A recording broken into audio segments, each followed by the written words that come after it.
मित्रों, मैं एक बात कहना चाहता हूं, पता नहीं मुझे कहना चाहिए या नहीं। क्या आप लोग सच्चे मन से उज्जैन का जैन समाज यहां पर उपस्थित है इसलिए बात करने का साहस कर पा रहा हूं? क्या आप चाहेंगे कि उज्जैन के अंदर विद्यासागर जी का नाम हमेशा के लिए अमर हो जाए? आओ एक संकल्प लें। उन्होंने जीवन भर विद्या के लिए काम किया है। हम जैन समाज के लोग उज्जैन के अंदर इतना बढ़िया एक विद्यालय बना के बताएंगे विद्यासागर जी के नाम से, जो कि पूरी दुनिया के अंदर जाना जाएगा कि उज्जैन के अंदर एक ऐसा विद्यालय है जो विद्यासागर जी के नाम से बना। सबसे पहले घोषणा हुई और विद्यासागर जी के विचारों को मूर्त रूप देने के लिए, आगे वाली पीढ़ी को उस तरफ ले जाने के लिए हमने ये संकल्प लिया। क्या मेरी बहनें ये संकल्प को मंजूर करती हैं? कह भर देना, बहुत देर तक बात कर लेना, मंच पे प्रशंसा कर लेना, लेकिन जब तक उसको मूर्त रूप हम न देंगे, जब तक उस कार्य की प्रगति नहीं हो पाती। जहां तक जैन समाज का ताल्लुक है, एक बार टावर पे भी मैंने बात कही थी कि हे ईश्वर, अगर तू सबकी सुनता है तो अगले जन्म में मुझे जैन परिवार में पैदा कर। यहाँ का अनुशासन, यहाँ का धर्म के प्रति समर्पण, जितनी भी प्रशंसा की जाए कम है।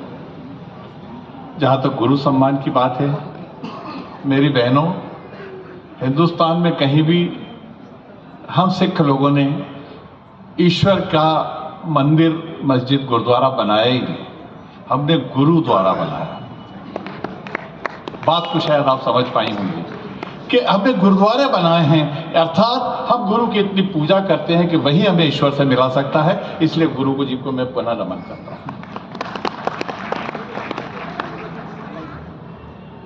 एक बात और कहना चाहता था।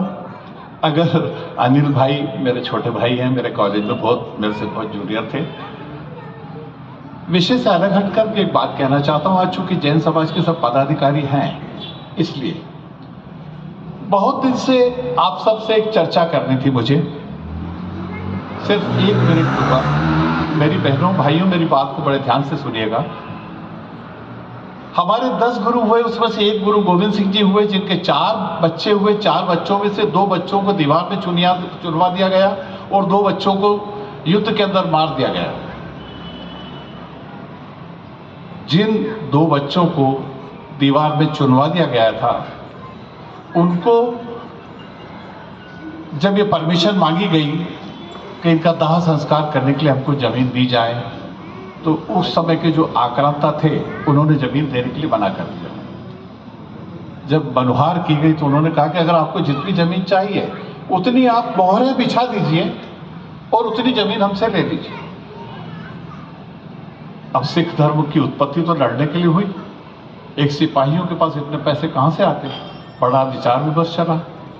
इतने एक सज्जन खड़े हुए कि मोहरों का इंतजाम मैं करता हूं। उन्होंने लाके मोहरें बिछाई। तब फिर मुगल आक्रांताओं ने एक और बात कही कि नहीं, ऐसी खड़ी मोहरें नहीं, हमको ऐसी खड़ी मोहरें चाहिए, ऐसी मोहरें चाहिए, ऐसी चपटी नहीं, ऐसी खड़े करके बिछाई। और वो बेचारे बड़े पेशोपश में फिर पुनः घर गए, फिर और सोने की मोहरें लेकर आए और 3-4 मोहरें, जब वो मोहरें ऐसी खड़ी कर रहे थे तो 3-4 मोहरें कम पड़ी। तो उनके एक छोटे से बालक ने आकर अपनी गुल्लक का एक पेटी ला करके दी कि पापा, आपने कई बार हमको सोने की मोहरें दी हैं, इसके अंदर भी कुछ हैं, आप इसको लेके बिछा दीजिए और अपना जो संकल्प है उसको पूरा कर लीजिए। उन्होंने उस संकल्प को पूरा किया। आज भी दुनिया के इतिहास के अंदर इतनी महंगी जमीन कभी नहीं बिकी जो गुरु गोविंद सिंह जी के बच्चों को दाह संस्कार करने के लिए दी। आप नाम नहीं पूछना चाहेंगे कि वो व्यक्ति कौन? पंडित टोडरमल जी ने ये जमीन, ये जैन समाज से संपर्क रखते थे।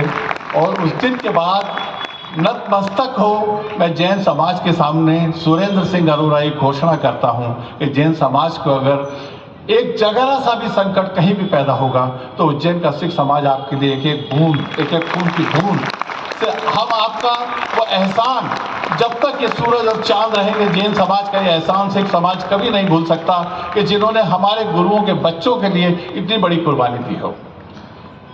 मैं हर जैन समाज के एक एक व्यक्ति को नमन करता हूं और कोशिश ये करेंगे कि जब जब जैन समाज, मैंने अभी थोड़ी देर पहले जो ये कहा था कि मैं जैन समाज में अगली दुनिया में अगर अगली बार कहीं पैदा हूं तो जैन समाज में हूं, उसके पीछे कारण ये है कि मैं सिख समाज, हिंदुस्तान का सिख समाज, विश्व का सिख समाज आप सबका ऋण कभी नहीं उतार पाएगा। मैं आप सबकी ओर कृतज्ञता प्रकट करता हूं। मैं पुनः चाहूंगा कि आपने मोहरे बिछा के गुरु गोविंद सिंह जी के बच्चों को दाह संस्कार की जमीन तो लेकर दे दी। एक बार पुनः संकल्पित हो मेरे मित्रों, और फिर हम विद्यासागर जी के नाम से उज्जैन के अंदर स्कूल जरूर खुला।